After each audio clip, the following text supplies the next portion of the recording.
le vena chuan in lama o workout man lo fitness level la sang lo tan in lama in bol ma in lo ti zeu thei tur kan tiang ama sabera stretching photang har vakanga her kwalang khi ta kanin potang tuan kuta train kan tarang kan tivirang ni thum li nga ruk ale zongin ruk nga li thum ni khat heta kan dang yan khat ni thum li nga ruk ha kuti kan tivir pop popang khat ni thum li nga ruk ale zong ruk nga li thum ni khat ho kan kuta bial zong in tian ni thum li nga ruk ale zong khat ni thum li nga ruk o kong kan her zong zakang tian khat ni thum li nga ruk sir zonga tian khat ni thum li nga ruk kong kan dibia lang thian khat kong che o ni thum li nga ruk ale zong in khat ni thum li nga ruk tian kan ke kan dekang ke tum oi me lo sir lam kan elang a chung lam kan elang ya kan thak le ang chung lam kan elang le khat ni thum li nga ruk kan ewang kan kun le ang ewang chhol kan dek zeu ke tum oi lo o li nga ruk ei ke hi kan ti marang ke mor ka de kan batumang amar zat zatang li nga ruk sir zong in khat ni thum li nga ruk chuan hnung lama kan khik le ang tian khat ni thum li nga ruk chuan kan ke mor hi up down ang khat ni thum li nga ruk khat ni li nga ruk yes tiang kan stretching zawa kan warming up ang minute nga minute sompo phelo iwa tlan thei kong ai wakal thei ina tian ilo zuang thei idu in warming up mi zawa kan tarang tikhan cái chọn step par ka mang do na ina step ilo mang thei in step kha chuan ani lo pon in kong ka hemi nge chawkut mo chawkut a chuat lai lo pong te kha kha in mang thei step in ina step om kher lo pon kan tanang a far sa chuan ke pakhat ka velam kan hlanga dinglamin kan chen chang 1 2 go chinang le khat ni thum li nga sorry come on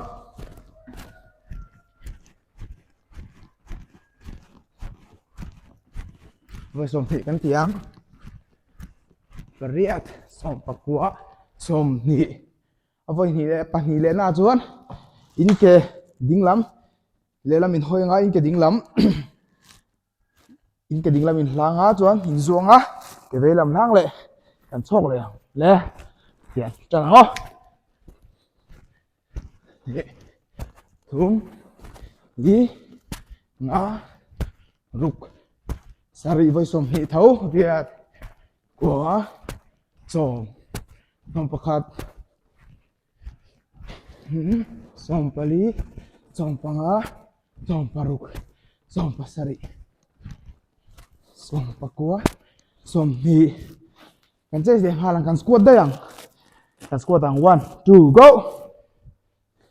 squat hian riat tur chu in khu phe tian chuk thak oi lo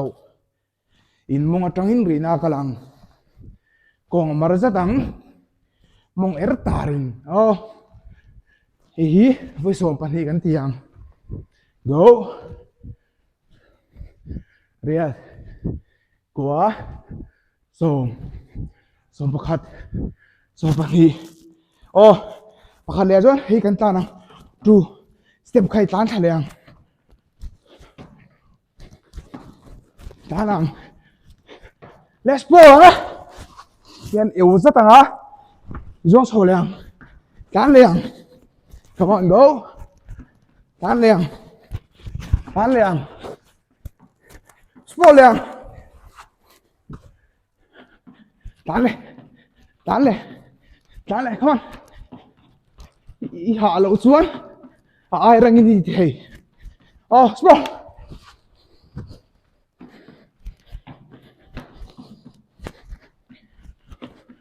sport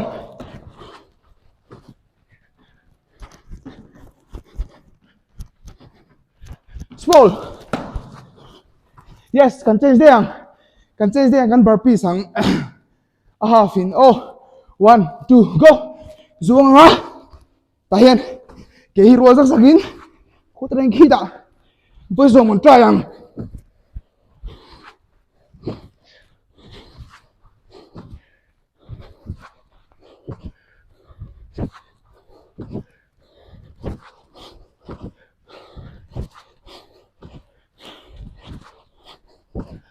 yes ihan first round first round minute khat atang hi tima bi ka chon mi khat ka tianga nang ya chuan ai re point di thei ase minute thum cho lo la minute ni re chan ve mi khale chan ve ang pon no an cho la hey kan na sin ku zo chia ni li vel ka cho la kan in hit nge ka vô trong hình cặp lại ngay tất cả hạ lụt tục cái to hạ ra mắng thành trap kan xây tổ lâu ngá kan tình hal popo bang ready 3 2 1 go shuffle lang ni thum đi ngã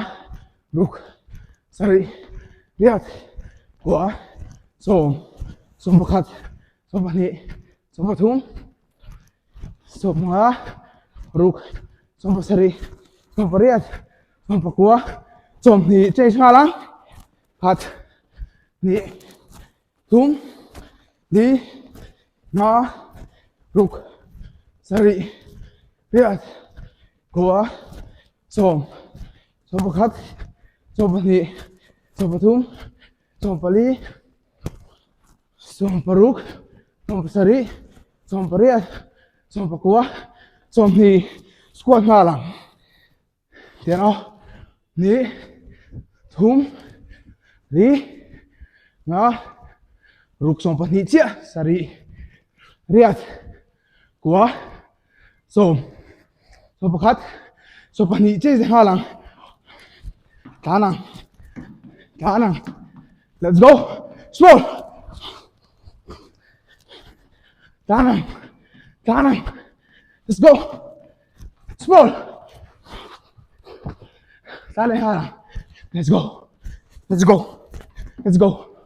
Let's go. Slow. Come on. Tamang. Trang. Slow.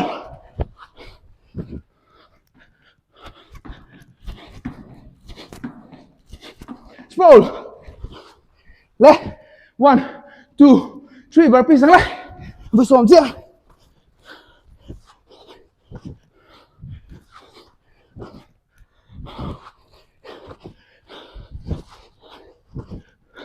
Vừa ruk. Vừa sari. Vừa riat. Của xòm. Thì khán. Last round. Đủ đấy. Thì khán đi fit tố này xuống. Khá. เราทุ่มเราลีไปที่ไทยเรานี่งี้จวนตัวโอ้จวนการภาษากับวิดีโอภาษาฮันก็อิงกัดดองกันเถอะก็อิงกัดรู้ตัวเกสมกัว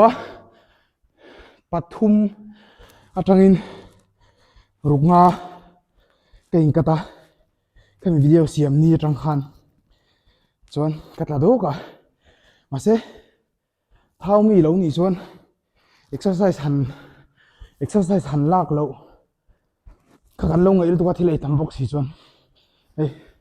ตัวน่ะเบี้ยงพอราเลยจ้ะนะเป็นบุกงำเหล่าบุกให้จ้วเดี๋ยวตัวน่ะให้จวนคริสต์มาส preparation นี่ตัวกันตั้งตัวจะใช่เลยไม่ตัวจูกัน exercise ให้ตักฮิปโปยหมดนะเนี่ยอีท้าววิวเท exercise หลักทางนี่จวนอาบุลตันเตะอะไรอีท้าววิวจังหวะอีเชปางอะไรนี่ค่ะก็มีว่าขลุ่ยเจ้าขาที่ละหัสตะกันเนี่ยมาสิก็มีก็อีขลุ่ยเทตัวนี่จวนถ้าขัดการลิงเอาการนี่ทุ่งพอหันจนละที่เละเกี่ยวเสียละจวนจุมีอาจวนอินกัดแค่หาเลยตัวเราที่พวกก็ที่เทรนอินเดียก็เทียมเบอร์กันเดียการขัดอะเกสมปขัดก็กัดเทดีการขัดนี่นั่งนี่งากัดเทเชื่อมเดียวแล้วก็กัดตีดูจวนอย่างนั้นอีท้าวะเรียนจีนเนี่ยอินกัดตัวให้แต่เจอเชปะโมอีเชปด้วยลมตัวเท่าเลยดิวิโอปนี่ละมัสลินเมมโมรีเนี่ยอีที่โชว์เรียนเชียดนั่นเนี่ยก็อาลาโบลูจวนกันนี่ขัดอะอินเซียมเละซุงเทนี่ถ้าข้าเอ็กซ์ลักงัดเดลี่ไลฟ์นี่ไปหมดนะอ๋อตัวที่ขันวิดีโอกันดูตัวกันฮะส่วนก็วิดีโอมาสักขันอินดูเลยอินโลเอ็นนะcooling down exercise ค่ะตีแรงง่ายๆตัวโอ้เกจูเฮียนที่ดังกันละตีโดน